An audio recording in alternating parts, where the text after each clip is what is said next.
Hey guys, what's up? Stephanie, the English coach here from EnglishFullTime.com. In this video, we are going to talk about 10 common mistakes that English learners make, and I am hoping that after watching this video, you'll never make these mistakes again because I'm making you aware of what they are. Okay, so let's just get into it. The first mistake that a lot of English learners make is they say, I didn't wanted to go, okay? Wanted is the past tense, like I wanted to go.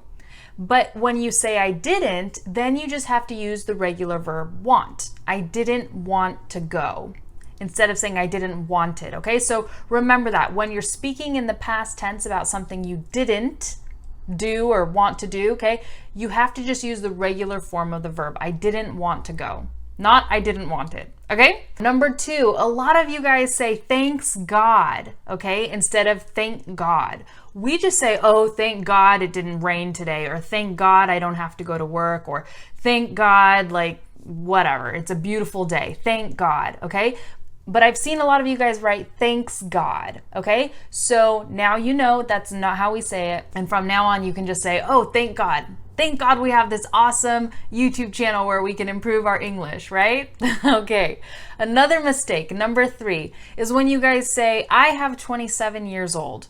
Now, I hear this one a lot, even from people that have a pretty good level of English, but the way we say it is just, I am 27 years old, or I am 35 years old, I am 10 years old, I am, and then the years old, okay? So not I have.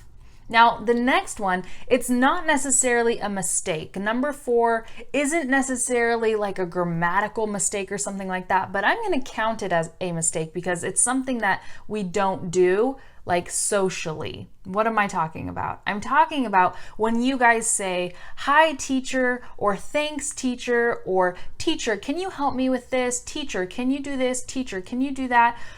In English, we don't do that. We don't address our teachers like that, okay? We just use their name or we use their last name. Like in elementary school or high school, when you have a teacher, you say like Mr. Black or Mrs. White, okay? For example, if you have a professor in college, you could say Professor Black, Professor White.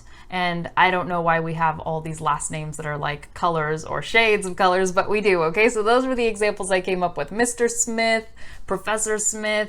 But when it comes to like online teachers and English coaches and all that stuff, you can just use our first name. This is kind of like an informal relationship. It's not super formal. You don't have to say Miss Stephanie. Just say Stephanie. Don't say teacher. That's kind of weird. And as we're going along with this, number 4, not to say teacher, I also want to throw in there that you don't have to say ma'am, okay? Ma'am is extremely formal. It's something that, native English speakers use with elderly women, like a woman who's like 65 or 80 years old, then maybe you say ma'am. Or if you're on a phone call with a client or something and it's a very formal situation, then we use ma'am, okay? But not in this situation. I'm making a video in my room, I'm wearing a regular t-shirt, like this is not a formal situation, okay? So addressing me as ma'am or teacher, to me, it feels weird and it's incorrect in, English speaking society. Like it's socially incorrect, not necessarily grammatically incorrect.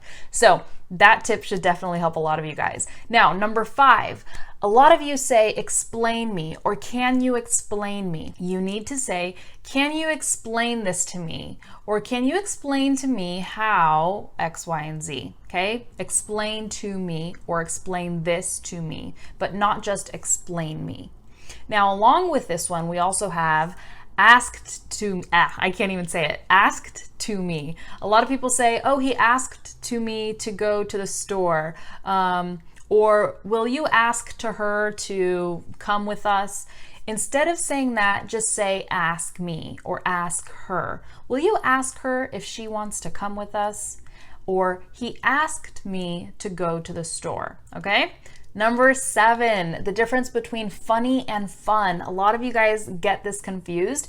And let's say someone does an English class and you go to the class and you say, oh, that class was so funny, but maybe you meant that it was fun, okay? Something that's fun, it's like a party. You have a great time. Something that's funny is a joke. A joke makes you laugh. It's humorous, okay? So when something is funny, usually it's something somebody says, or it's a movie, or something that made you laugh. That's funny. But something you enjoyed and had fun with, that is something that's fun. Okay. So number 8, him, he, her, she. Let's talk about this, because a lot of you guys accidentally start your sentences or use he and him when you're talking about a woman. And you'll get confused. You might start out by saying, oh, she goes to my school, he's in the same class with me, and it's like, whoa, how did you just change the gender of that person? That's confusing. Okay, so keep this in mind, try to be very careful about using he and him, for men, and her, she, for women, and try not to confuse them. When you're speaking about a woman, make sure you consistently use her, she, etc. in your speech, okay? Now let's move on. Number 9, a lot of you guys, instead of saying like it is, you just jump in and say is. You forget to say it. So you might say, is hot out here, is hot today, or something like that. Or when you write, a lot of the times also you forget to say it is, and you just jump in and say is, and then the rest of your sentence. Okay, so that's a mistake, and I want to remind you guys to use it is. And then the last one is just about the way you guys ask questions. A lot of times you ask questions like when we will get there, what you will tell me, how she will do it, and you need to switch 2 words in the sentence around. Instead of when we will, it needs to be when will we. Okay? Or what you will needs to be what will you. How she will needs to be how will she. Okay? So you have the question word, the when, the what, the how, then you have the will, and then you have the you, the she, the I, etc. Does that make sense? So instead of, what we said earlier, just say, when will we get there? What will you tell me? How will she do it? Does that make sense? I hope so. All right, you guys, there you have it. Those are 10 extremely common mistakes that English learners make. Let me know in the comments if you've been making any of these mistakes, and I hope that now that you're aware of this, you won't make them anymore. That's it, and I'll see you in another video. Bye. Hey guys, thanks so much for watching this video. If you liked it, go ahead and give it a thumbs up. Make sure to subscribe too if you're new here so you get more videos from me. And also go ahead and check out the description, because I often include extra tips there, or resources or links to other things that I think you might find helpful. So go ahead and check that out. So for more English stuff from me, you can also go ahead and follow me on Facebook and check me out at my website, EnglishFullTime.com. All the links are in the description. Thanks again, and I'll see you guys in another video. Bye.